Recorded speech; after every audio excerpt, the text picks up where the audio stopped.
When my future mother-in-law demanded $100,000 to approve my marriage, I realized love wasn't what this family valued.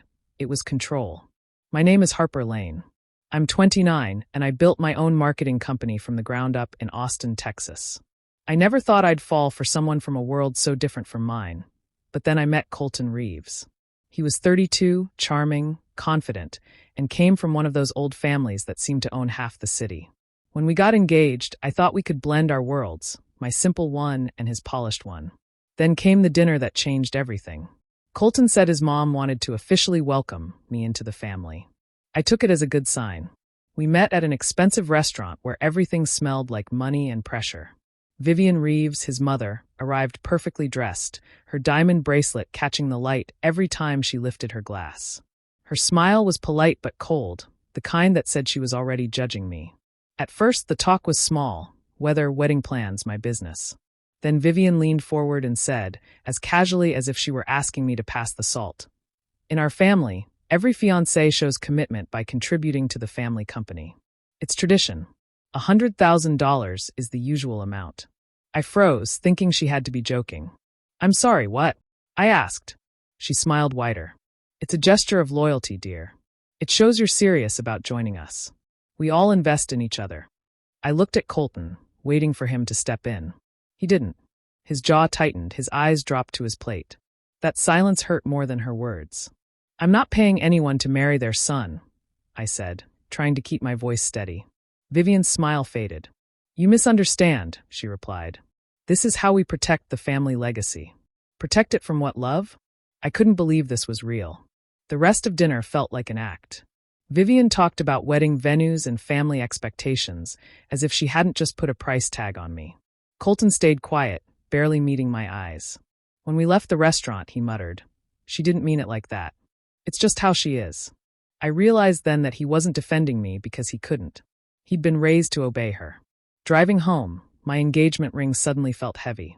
I stared out the window, wondering if I was marrying a man or his mother's puppet. Colton tried to explain everything the next morning, as if the dinner hadn't been a disaster. He sat across from me at the kitchen table, his tie already in place for work, his coffee steaming between us. "It's not about the money," he said softly. "It's just tradition. Every woman who marries into the family contributes something. It's symbolic." I stared at him, trying to understand how someone so smart could sound so blind. $100,000 isn't symbolic, Colton. It's a demand, I said. And the worst part is that you sat there and let her talk to me like that. He rubbed his temples, avoiding my eyes. "You're overreacting. Mom just wants to know you're committed. She's not trying to hurt you." I laughed bitterly. "Not trying to hurt me? She's treating me like a business deal." After that, things between us changed. His phone buzzed constantly with messages from his mother, and every time he read them, his expression tightened. I didn't need to see the screen to know she was behind every little argument that followed. Then she started messaging me directly. The first text said, "Harper, I think we should pause wedding planning until you're in a better frame of mind." Another came a day later. "If we can't see eye to eye, maybe we need to rethink everything." They were worded politely, but I could read the threat underneath. Pay up or lose him. Still, I tried to stay calm. I wanted to believe Colton would come to his senses. But then I noticed how deep Vivian's control really ran. When I met the wedding planner, she mentioned that the venue deposit had already been handled by the Reeves family company. The caterer, the photographer, even the florist were all connected to their network. Every contract listed the family's business as the sponsor. It wasn't a wedding anymore. It was a corporate event with my name on it. That night, I sat on the bed scrolling through invoices, my stomach turning. I was being pulled into their web, one financial thread at a time. If I went through with this, I wouldn't just be marrying Colton. I'd be tied to his mother's empire. When I confronted him about it, he sighed, already annoyed. "You're making Mom anxious, Harper. She's just trying to help." "Help," I repeated. "By owning every part of our wedding?" He didn't answer. He just stood up and walked out of the room. That silence said everything. I spent the next few days pretending things were normal. I went to work, smiled when I had to, and acted like I wasn't falling apart inside. But behind that calm, I started digging. I looked up the Reeves Company records, the history of their family investments, anything I could find online or through business contacts. Something told me that this wasn't just about money or power. There was something darker behind that so-called tradition, and I was going to find it. I couldn't stop thinking about everything. The money, the contracts, the way Vivian seemed to control every move we made. It all felt wrong, too polished, too planned. One night after work, I sat at my desk with my laptop open, determined to find out what was really going on with the Reeves family business. It didn't take long before I found old filings online. Their real estate company had layers upon layers of smaller businesses connected to it. The names looked random: Cedar Point Holdings, Blue Birch Investments, Valley Sun Partners. When I looked deeper, I noticed the same people listed as managers again and again, often using different addresses. It didn't make sense. Why would one family need so many separate companies under their name? Then I stumbled across a news clipping from years ago mentioning a family investment contribution made by another woman who married into the Reeves family. My heart started pounding. Could this be the same so-called tradition? I searched her name, and sure enough, there it was. Records showing she had transferred exactly $100,000 to one of those shell companies just before her wedding. And then months later, that company was dissolved. The money vanished into thin air. I spent the next few days digging through public databases, cross-checking names, and connecting dots. The pattern was unmistakable. Every new bride had made that same gesture of loyalty. Every payment had gone into one of Vivian's fake companies. And all those companies disappeared after a short while. It wasn't tradition, it was theft. I didn't know what to do with what I'd found. It was too big for me to handle alone, so I called the one person I trusted completely, my best friend, Nora. She's a certified public accountant, the kind of person who can read a financial report like a novel. When I showed her everything, she went quiet for a long time. Then she looked up and said, "Harper, this isn't just shady bookkeeping. This is money laundering." The words made my stomach drop. "You're sure?" I asked. She nodded slowly. "I've seen patterns like this before in fraud investigations. Vivian isn't just taking money. She's cleaning it through fake companies. And if she's done this for years, it means there's a lot more than a few $100,000 at stake." I leaned back in my chair, feeling the air leave my lungs. I had been planning a wedding with a family that might be involved in crimes. I thought I was fighting greed, but now I realized I was walking into something dangerous. Still, I needed proof, real proof. So I started quietly saving copies of every document I found. I printed filings, screenshots, transaction histories, anything that could show the pattern. I kept them in a folder at work, away from Colton. When I tried to talk to him about it, he didn't want to hear it. "Harper, you're being paranoid," he said, his tone sharp. "You're disrespecting my family over rumors and paperwork you don't even understand." "I understand enough," I said. "Your mother's been stealing from people, Colton. That money your brides bring in, it disappears." He shook his head and laughed bitterly. "You sound crazy. You've always had issues with my mom, and now you're inventing crimes to make yourself feel better." It was like hitting a wall. No matter what I said, he twisted it back on me. I could see now that he wasn't going to believe me, or maybe he didn't want to. That night, after he went to bed, I sat alone in the living room staring at the folder of evidence. My hands were shaking, but my mind was clear. I finally knew the truth. I wasn't just dealing with a controlling mother-in-law. I was standing in the middle of a criminal family's cover-up, and if I wanted to survive it, I had to be careful, smart, and very, very quiet. Vivian finally showed her true colors one afternoon when she called me to clear the air. Her voice was calm, too calm, the way people sound when they're about to say something cruel. "Harper," she said, "I've given this a lot of thought. Either you pay the $100,000, or this wedding doesn't happen. I won't let my son marry someone who can't respect our family's way of doing things." I felt my chest tighten. "So that's it?" I asked. "You're putting a price tag on your son's marriage?" "It's not a price tag," she said smoothly. "It's about loyalty. If you can't make that commitment, then maybe you're not ready to join this family." For a moment, I couldn't even respond. I hung up before I said something I'd regret. I sat on the couch, shaking, the phone still in my hand. When Colton came home that night, I told him exactly what his mother said. I expected him to be angry at her. But instead, he looked tired, defeated. "Maybe just do it," he said softly. I stared at him. "What did you just say?" "Just pay her," he repeated. "It's not worth the fight. It'll make things easier for everyone." I laughed, but it came out like a sob. "For everyone? You mean for her?" He rubbed his forehead. "Harper, I just want peace. Once she sees you're serious, she'll back off." That was the moment something inside me cracked. I realized he wasn't going to protect me. He wasn't going to stand up for us. He just wanted to keep his mother happy, no matter the cost. I went to bed without saying another word. I didn't sleep at all. I stared at the ceiling, feeling my love for him turn into something cold and painful. By morning, I knew what I had to do. I met him in the kitchen. He looked hopeful, like maybe I'd changed my mind. But I hadn't. "I can't do this, Colton," I said quietly. "We see the world too differently." He froze, then whispered, "You're ending it?" "I have to," I said. "I can't marry into a family that thinks money equals love." I packed my things that afternoon and left our apartment without looking back. There were no screaming matches, no big scenes. Just silence, the kind that follows something that's truly over. But Vivian wasn't finished with me. Within days, people in my professional circle started acting distant. A few clients canceled contracts, claiming budget cuts. Then I heard the rumors. Vivian had been calling people, saying I'd tried to take advantage of her son, that I was a gold digger who got angry when I couldn't get what I wanted. I didn't even know she knew half those people, but apparently her family's reach went deeper than I'd realized. My reputation, the one I'd worked years to build, started to crumble almost overnight. At first, I was devastated. I cried, I questioned everything, and I hated that she still had power over me even after I walked away. But grief slowly turned into anger. Vivian had taken too much already: my peace, my career, my sense of safety. Sitting in my empty apartment one night, surrounded by boxes and silence, I promised myself she wouldn't win. She thought she'd broken me, but all she'd done was wake something stronger inside me. The heartbreak was still there, but beneath it, something new was starting to burn. Not sadness, not fear. It was rage, and I knew I was going to use it. Moving to Denver felt like starting life on a blank page. I didn't know anyone there, and that was exactly what I needed.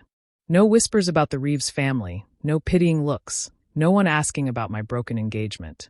I found a small apartment downtown, nothing fancy, just enough space for me and my laptop. It felt strange at first, waking up without the noise of someone else's expectations, but the silence became comforting. I threw myself into work. I started my own small marketing agency, just me at first, working long hours from my kitchen table. Every client I found, I earned myself. I didn't want help from anyone connected to the Reeves name. I told myself I'd rather struggle on my own than owe anything to that family again. Slowly, the business began to grow. I hired a few freelancers, picked up steady contracts, and started feeling like myself again. But even as I built something new, the past didn't leave me. Vivian's voice still echoed in my mind sometimes, cold and smug. I knew what she had done to me wasn't just personal. It was part of something bigger and darker. I still had the folder of documents I'd saved back in Austin. Every time I looked at it, I felt that quiet burn of anger return. One night, I called Nora. She was still my rock, still working as a CPA, sharp and fearless. I told her I wanted to dig deeper into the Reeves company. She didn't even hesitate. "Send me what you have," she said. Over the next few weeks, Nora started connecting dots that I hadn't seen before. "It's not just the brides," she told me over the phone one evening. "They're moving investor money around too, same pattern, same shell companies. They're embezzling, Harper. It's serious." Hearing that made my pulse race. I knew Vivian was greedy, but I hadn't realized just how deep it went. This wasn't just about pride or family power. It was criminal. I didn't want revenge in the way people imagine it. I didn't want to scream or destroy things. I wanted to show the truth. Quietly. Smartly. The way she'd never see coming. So I started building my case. I kept every record Nora found, every file, every name, every number. I made backups on hard drives, printed copies, stored them in a safe box. I wanted to be ready when the time came. At night, when I worked late at my desk, I sometimes caught my reflection in the window. Tired eyes, calm face, a different version of myself. I wasn't the woman who begged for love anymore. I was the woman who was going to make them answer for what they'd done. I stopped thinking about forgiveness. I stopped caring about their opinions or their power. The Reeves family thought they could silence anyone with money. But I had something stronger now, truth and patience. My new motto kept me steady whenever anger flared. Let them choke on their own greed. 2 years passed before I heard the Reeves name again. Life in Denver had settled into a quiet rhythm. My agency was steady, with enough clients to keep me busy but not overwhelmed. I didn't think about them much anymore, until one morning, while reading through new business proposals, I saw a familiar name on a potential partnership list. Reeves Development Group. They were launching a massive luxury project, something that was already making headlines across real estate circles. The kind of project that could make or break reputations. My first instinct was to ignore it, but something in me stirred. Maybe it was curiosity, maybe unfinished business, or maybe it was that quiet voice whispering that this was the chance I'd been waiting for. The partnership wasn't directly with them. It was through another firm that wanted marketing work done for the project's public launch. It meant I could be involved without them realizing who I was. I decided to take it, but through one of my smaller subsidiaries, a name that wouldn't raise any suspicion. The first meeting took place in a sleek downtown office. I walked in, calm and composed, hiding the storm underneath. When I saw Colton sitting at the table, I almost lost my breath. He looked different, older, thinner, the charm worn off. His smile was strained, his eyes tired. He didn't recognize me at first. My hair was darker now, and I was going by a different name for the project. Across the table sat Vivian, still dressed like she owned the world. Her confidence hadn't changed, but her face carried new lines of stress. She smiled politely when I introduced myself under my project alias. "Your firm comes highly recommended," she said. "We like professionals who understand discretion." Her words nearly made me laugh, but I kept my face neutral. "Discretion is what we do best," I replied. As we discussed the marketing plans, I studied every detail, how they spoke, what they hid behind polished smiles. Vivian bragged about the investors, about how much money the project would bring in. It sounded perfect on the surface, but I could already sense the cracks underneath. Colton finally looked at me closely during a break. His brow furrowed slightly, like something about me seemed familiar, but he didn't say anything. I met his eyes for only a second before turning away. I wasn't here to reopen old wounds. I was here for the truth. Over the next few weeks, I worked quietly, blending in. No one suspected anything. I gained access to project data, financial reports, and investor briefings. It was all within reach. Every file, every meeting, every careless sentence was another piece of their puzzle. Vivian praised my team repeatedly, never realizing she was complimenting the woman she once tried to destroy. Each word from her made me more certain that this was fate bringing me full circle. My plan was simple: get close enough to see everything, gather proof, and when the time was right, expose them completely. I wasn't doing it for revenge anymore. I was doing it for justice. They'd built their empire on lies, and I was finally standing where I could pull the first thread. Working on the project gave me more access than I ever expected. Vivian trusted my marketing firm completely. She approved every report I asked for, every internal document I claimed to need for public image analysis. She didn't think twice. Her pride made her careless. Through those files, I started seeing patterns that didn't belong. The company's charity fund, which was supposed to help build affordable housing for veterans, was missing large sums of money. Transactions were hidden under vague descriptions like consulting fees and project support. But when I traced them, they led to offshore accounts under fake company names. The same kind of setup Vivian had used before. The more I dug, the worse it looked. The Reeves family wasn't just lying to investors. They were stealing from the very people they claimed to help. Money meant for veterans' housing was being funneled into luxury projects and private accounts. It made me sick, but it also fueled me. Vivian had no idea who I really was. She even invited me to a private lunch once to thank me for my professionalism. I smiled through the entire meal, nodding as she bragged about her strong ethics and commitment to transparency. Every word she said made me want to laugh. If she only knew. Over time, I began to quietly influence some of the investors. During meetings, I'd ask small, innocent questions like, wouldn't it look better if all financials were made public for credibility? Or full transparency reports always build trust with the public. The idea spread naturally, and soon the investors started demanding detailed audits. Vivian, of course, agreed, confident nothing could touch her. Colton was different, though. He'd become quieter, watching me more closely every time we met. He seemed uneasy, like something about me didn't fit. I avoided direct eye contact with him, kept my tone professional, but I could feel his eyes following me. One night, after a long board meeting that dragged past midnight, everyone left except us. I was packing up my laptop when I heard his voice behind me. "Harper, is that you?" I froze for a second before turning around. His face was pale, his eyes wide with disbelief. For a moment, neither of us spoke. Then I smiled slightly, calm and steady. Finally caught on, huh? He didn't answer. He just stood there, speechless, realizing what that meant. That I was inside his mother's empire, the one she'd built on lies, and I was about to bring it all down. The day of the big investor meeting arrived, and I knew it was time. Everything I had gathered, the stolen charity funds, the shell companies, the fake contracts, it was all ready. The investors believed the meeting was to discuss the progress of the luxury project, but I had something else planned. Vivian walked into the boardroom looking confident as always, dressed in a perfect navy suit and pearls. Colton followed, looking tired and uneasy. I sat at the far end of the table, my laptop already connected to the screen. No one in the room knew what was about to happen. Vivian started the meeting with her usual charm, thanking everyone for their trust and commitment. When she finally turned to me to present the marketing updates, I stood up slowly and took a breath. Before I begin, I said, I think there's something important everyone here deserves to see. I clicked a button and the large screen behind me lit up, not with marketing slides, but with financial statements, wire transfers, and corporate filings. The room went silent. Numbers and names filled the screen, all tracing back to the same source, Vivian Reeves and her companies. One investor leaned forward. What is this?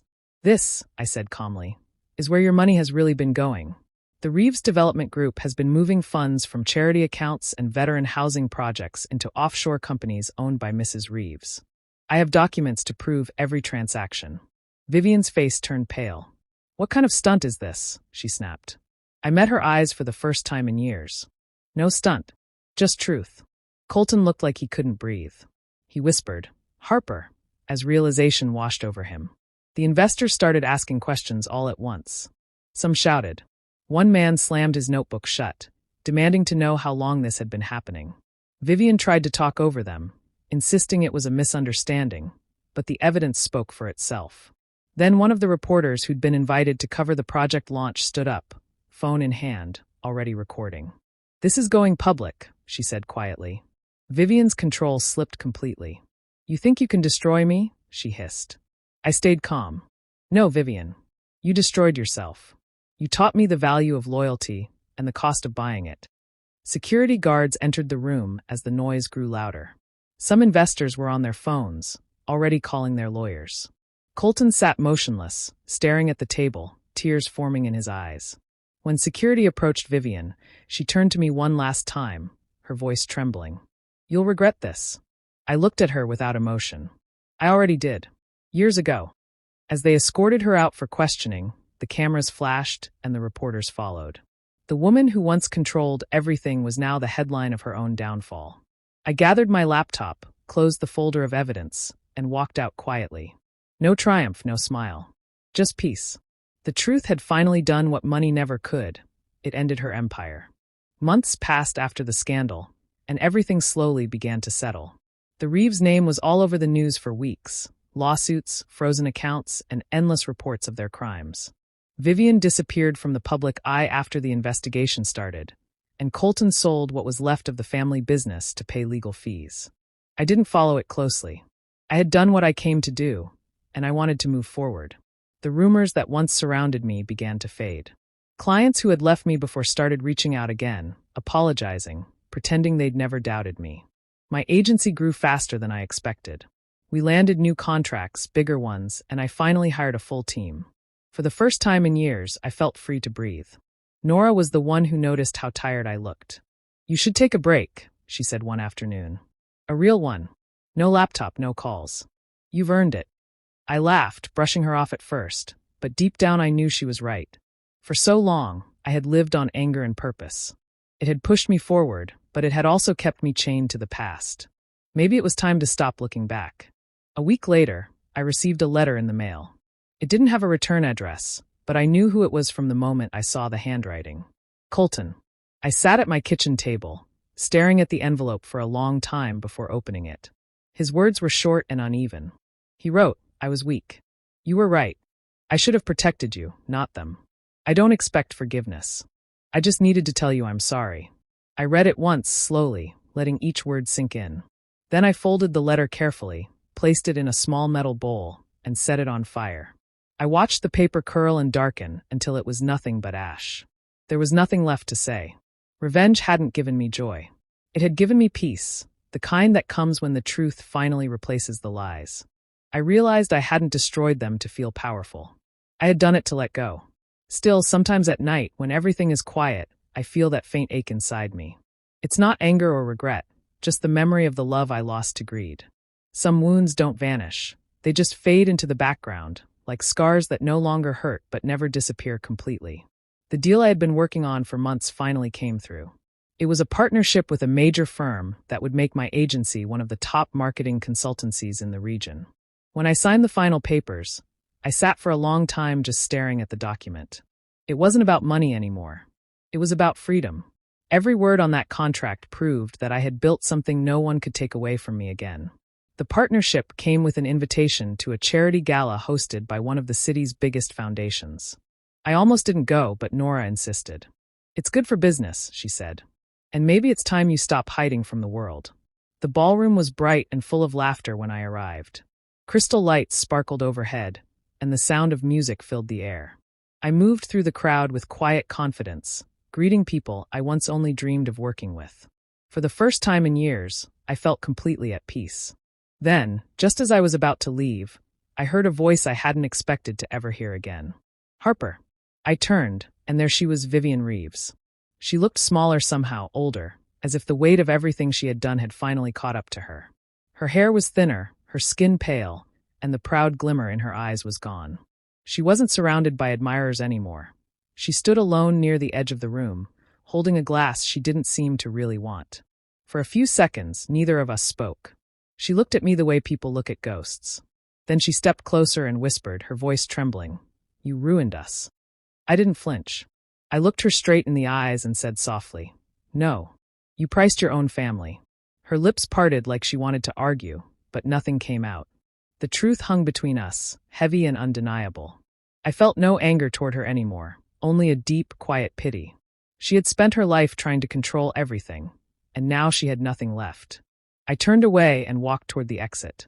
Outside, the night air was cool and clean, carrying the faint sound of music from the ballroom behind me. For the first time in a long time, I didn't feel the weight of the past pressing on my chest. I stood under the city lights, breathing deeply, knowing that my life finally belonged only to me. I didn't need closure or revenge anymore. I had something far more valuable, the truth. Some debts aren't paid in dollars. They're settled in truth. Thank you, dear family, for always watching and supporting our channel. Your love, encouragement, and kindness mean the world to us. We truly appreciate every like, comment, and share. You're the reason we keep creating and growing together.